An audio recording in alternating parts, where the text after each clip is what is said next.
Selamat pagi Bapak Ibu yang terkasih di dalam Tuhan Yesus Kristus. Pagi ini kita akan merenungkan bagian firman Tuhan dari Yesaya pasal 59.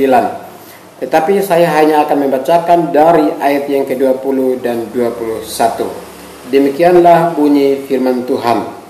Dan ia akan datang sebagai penebus untuk Sion dan untuk orang-orang Yakub yang bertobat dari pemberontakannya. Demikianlah firman Tuhan.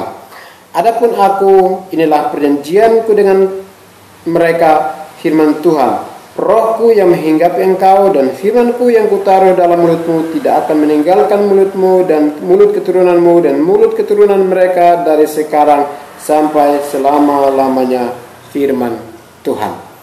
Bapak, Ibu, dan Saudara yang saya kasihi di dalam Tuhan Yesus Kristus, di dalam Yesaya pasal 59 ini saya memberikan sebuah tema, yaitu panggilan pertobatan. Dalam pasal 59 ini paling tidak ada dua poin yang dapat saya amati. Poin yang pertama adalah dari ayat 1 sampai ayat yang ke-15 menjelaskan tentang dosa manusia. Lalu dari ayat 20 dan 21 menjelaskan janji keselamatan, yang adalah poin yang kedua.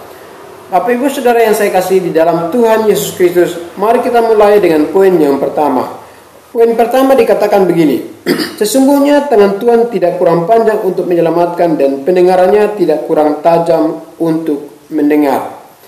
Di ayat yang pertama ini Yesaya menjelaskannya secara antropomorfisme. Jadi Yesaya menggambarkan Tuhan seperti saya dan Bapak Ibu yang punya tangan, yang punya telinga.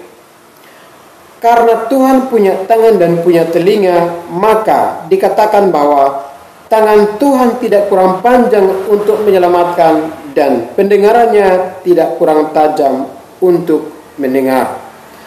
Bapak, Ibu, Saudara yang saya kasih di dalam Tuhan Yesus Kristus, terkadang saya dan Bapak Ibu merasakan suatu keadaan di mana Tuhan itu tidak ada bersama dengan kita. Terkadang saya dan Bapak Ibu merasa Tuhan itu jauh sekali. Kalau kita sedang merasakan keadaan yang demikian, maka kita harus waspada.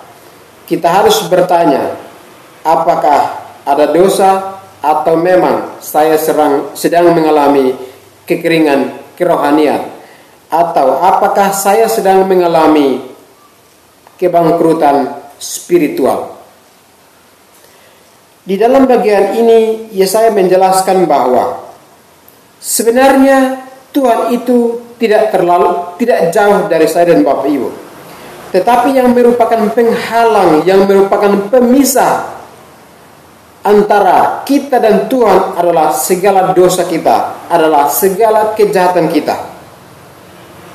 Karena itu Bapak Ibu, sumber dosa adalah hati manusia. Kalau dosa itu sudah menguasai hati saya dan Bapak Ibu, maka ketika dosa itu menguasai hati saya dan Bapak Ibu, kita akan mengekspresikannya lewat kata-kata. Kita akan mengekspresikan dosa itu melalui tangan yang cemar. Kita akan mengekspresikan dosa itu melalui jari yang jahat. Kita akan mengekspresikan dosa itu melalui mulut yang berdosa. Kita akan mengekspresikan dosa itu melalui lidah yang menyebut-nyebut kecurangan. Karena itu Bapak Ibu, sumber dosa adalah hati manusia. Itulah sebabnya Amsal mengatakan bahwa jagalah hatimu dari segala kewaspadaan, karena dari hatimu terpancar kehidupan. Tuhan menjaga, melindungi, dan menaungi hidup saya dan Bapak Ibu dari sekarang sampai selama-lamanya. Demikianlah renungan kita pada pagi hari ini. Kiranya firman Tuhan ini boleh mengingatkan, menegur, mengajari, menasihati saya dan Bapak Ibu untuk kembali kepada jalan Allah yang menjanjikan keselamatan di dalam Tuhan Yesus Kristus. Tuhan memberkati. Selamat pagi. Amin.